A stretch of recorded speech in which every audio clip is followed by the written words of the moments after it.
pinakapaborito nating segmento sa taong bahay, ang Lutong Bahay. Isa to sa favorite ko rin, mga bay. And alam kong kayo rin. Kasama natin ngayon ang pinakamamahal na mami ni Mami Liz, si Mami Alice Gutierrez. Magandang umaga po sa inyo, Mami. Magandang umaga po. Ay, kamusta na kayo? Okay po naman. Talaga lang, ha? Ayos po. At ang ihahanda natin at iluluto natin for today ay Kinulob na bangos. kinulob na bangos na alam ba ng mga abay, ito ay natutunan pa niya sa kanyang biyenan. Tama po. Paborito ba kayo ng biyenan nyo? Ganun daw eh, no? Yung may paboritong manugang, yung ganon. Ah, Mami? Ewan ko, tanong ko kaya kay sa asawa ko. Siguro. Kasi napakabait naman ng biyenan ko sa akin. Talaga naman. Marami siyang itinuro sa akin. Okay. Ano ba?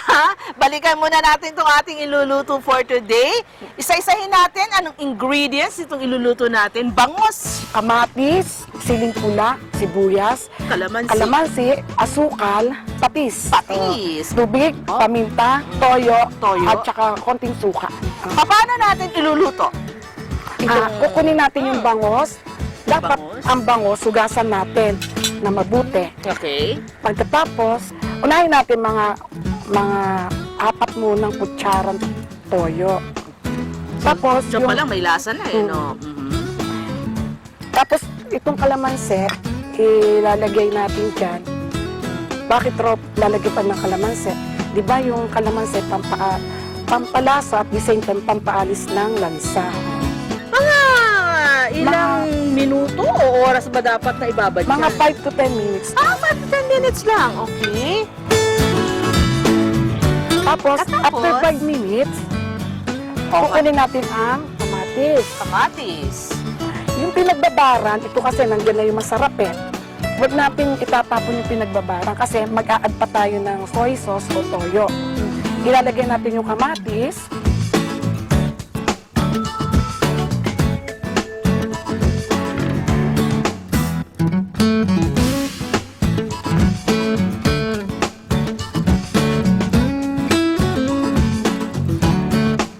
Ayan. Mimix lang natin ito. Madali lang naman po. So, mix-mix lang pala lahat to. Ano to, Mami? Tapos ipampapaloob natin. Oo. Dun sa bangos. Then, Madali nga lang. Oo, madali lang. Relax ka lang dito. Add nyo yung konting asukal.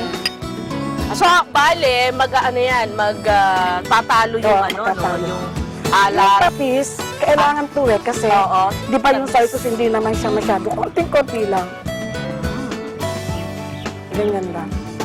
Tapos pag pinakulo natin siya, makakailanganin rin natin ng suka. Ang suka mamaya na. Sa huli Ayan na na po. yung suka. Teka muna, sasamantalahin ko na. Mga bay, samantalahin Saka natin. huli yung paminta. Mami, Mm. kamusta ba si Mami Liz na bilang anak niyo? Bilang anak ko, Oo, si Mami Liz. ay napaka-ano niya, responsable. Wow! Talaga? Isa sa napansin namin kay Mami Liz, kasi siya yung isa sa pinakahuli ding nadagdag sa pamilya ng taong bahay. Masayahin yan. Oo, masaya yun. Very cheerful. Palatawa yan. Siya, masayahin. Pero hindi siya pasaway nung bata, hindi. Hindi naman, kasi Ganun. natatandaan ko may tindahan kami. Oh. Si Shasha, bunso kong anak, hindi siya pwedeng maglaro pag walang mag-aalaga ka siya. Ang gagawin niya, kukunin niya yung kapatid niya. Habang naglalaro siya, nakakilig yung baka. Talaga? Makapaglaro lang siya. Nakapaglaro lang siya. Ayun, yun si Mami Liz. Pero ang hinahanga ko lang dyan sa batang yan, kasi valedictorian niya, kung di niyo itatanong ng Oo. grade school. Bihira naman siyang mag-aral, nagbabasa lang siya. Pero nagulat nga kami nung naging valedictorian siya. Talaga. Pero siguro, nagbabasa lang siya, nag-aaral siya. Siguro pumapasok na kagad sa ulo niya yung pinag-aaral. Nakakatuwa naman. Nakakatawa ka naman pala, Mami Liz. Ano? Sige. Mabait yan. Napapagkatiwalaan ka talaga namin. Ate mo nang ano yung asukal. Yun. Haluin natin. Para... Kasi magdadagdag pa tayo ng toyo dito. Ganoon po. Pero, di ba sa palengke, pwede mong ipadibon, tanggalin yung mga... Pwedeng alisin ng tinik. Pero dapat may ano siya, mayroon siyang kaliskis. Dahil ito, mapapalambutin natin eh. 30 to 45 minutes. Yung first 20 minutes, papakuluin mo siya. Tapos after no, ibabaliktad mo siya. Tapos, mahina lang ang apoy. Pero hindi mo ba matilamsik yan? Alam niyo, Hindi po. pagkabangos eh. May sabaw po ito mamaya. Hanggang sa lumapot yung tubig. Okay. Eh, kasi kailangan lumambot siya. Ayan, Ayun. ganyan lang po yan. Mhm.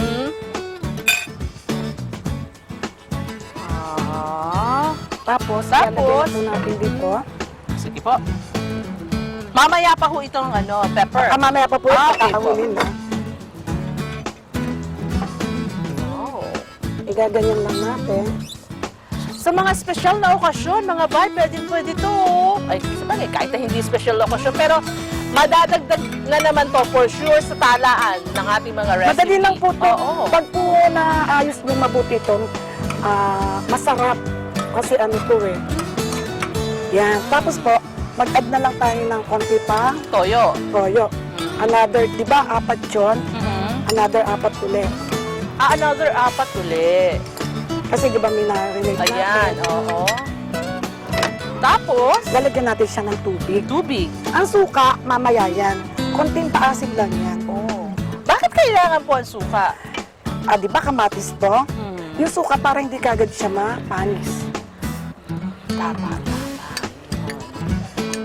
Ito ho ba isang lutuin talaga dito sa Morong?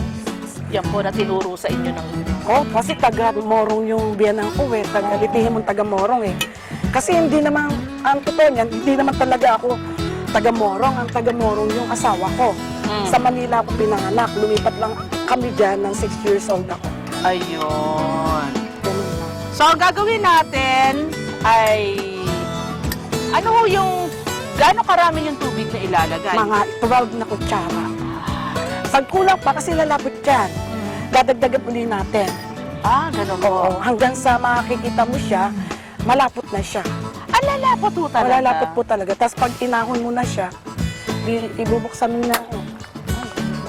Yan, okay na. Oo, yan. Tatakpan ninyo, kaya nga tinawag na kinulog, may takip siya. Ayun. Ang sikreto, papakuluin muna natin siya. Papakulit. Then, Tapos? pag kulong-kulo na siya, hihinaan na natin ang apoy. Kaya sabi ko, relax ang pagluluto. Dahil pag mahina na yung apoy, pwede ka na manood ng taong bahay. Yeah. Relax Okay na relax, lang, diba? okay na. Pero mami, tatanong ko lang, yaan ay dapat na inoorasan mo. 20 minutes na, 25 minutes Ganito, na. Oh. sa lahat ng pagluluto ko na na-discover ko sa sarili ko, dapat ang pagluluto, hindi yung basta sinalang mo. Dapat may oras siya. Bakit? Para hindi ka mainit, hindi siya hilaw, hindi siya sunog. Kaya lahat ng niluluto ko ay inoorasan ko talaga. Tsaka kahit yung asawa ko, nagtanong siya, wala ako na kay Liz ako, kay Mami Liz. Nagluto siya ng hamonado. So, binigay ko yung ingredients. Tapos sabi ko, ganitong oras. Sabi niya, ganitong oras, inahaw ko. Sabi, luto na raw. Sabi, patikman mo sa kapatid mo, masarap raw. Kasi nga, yun nga ang sikreto ko na may oras talaga. Dapat. Para hindi siya naaapura or hindi siya late. Oo. Para ang pagkakaano ng pagkain, masarap ang lasa. So mga may babalikan natin itong ating niluluto. Oo, dahil hintayin natin na kukulo. At mamaya matitikman natin kung gaano kasarap ito.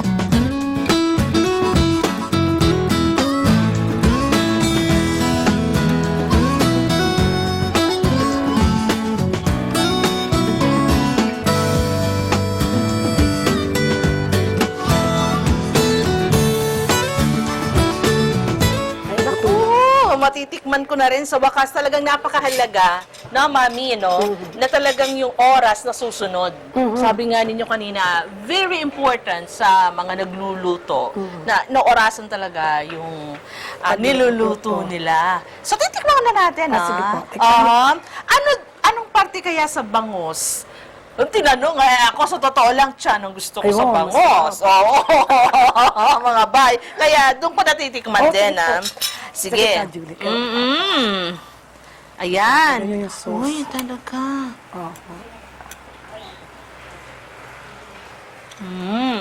Lalagyan ko ng Kasi sabaw-sabaw. talagang malapot yung Mga bay, saluhan niyo ako.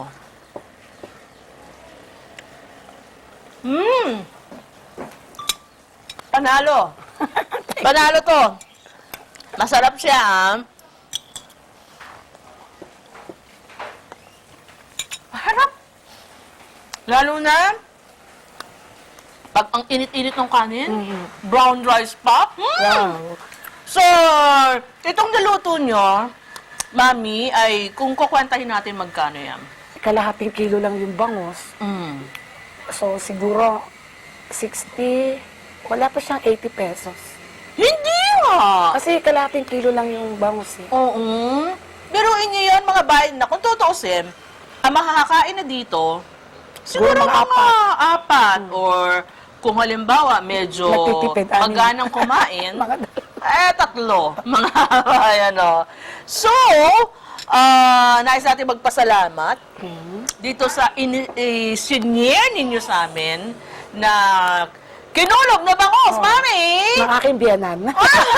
Baka meron kayong gustong batiin. Batiin na natin sila. Sige po, Mami. Sino ba babatiin ko? Aba, syempre, unang-una na dyan yung iyong, sweetheart, honey, sige. my love. Binabati ko pong happy birthday ang aking asawa. At saka yung mga anak ko nasa Qatar, hello! Narito ako sa taong bahay. Taong bahay siya ngayon. Ayan. Ang mga pangalan ng anak nyo? Yung panganay ko, Aaron. Yung pangalawa ko, Mona Liz. Yung pangatlo ko, James Moses, si Jamo. At yung pangatlo ko, pang-apat, sorry, Alracia, si Shasha. At syempre, ang mga apo. Oy, Oo. maganda ng apo ko, 4 na babae apo ko. Oh, talaga? Yung dalawa nasa Qatar, hello! Hello, Sian. Hello, Aina. At yung nandito naman ay si Mari. Si Maris, si Yes. Amaris. At saka si Ayan. Si Erin. Si Erin. Ayan. Thank you again. Thank you, Ma'am. Salamat po. Thank you. O mga bay, another lutong bahay pandagdag sa ating recipe dito sa Taong Bahay. Babalik agad ang Taong Bahay. Diyan lang po kayo.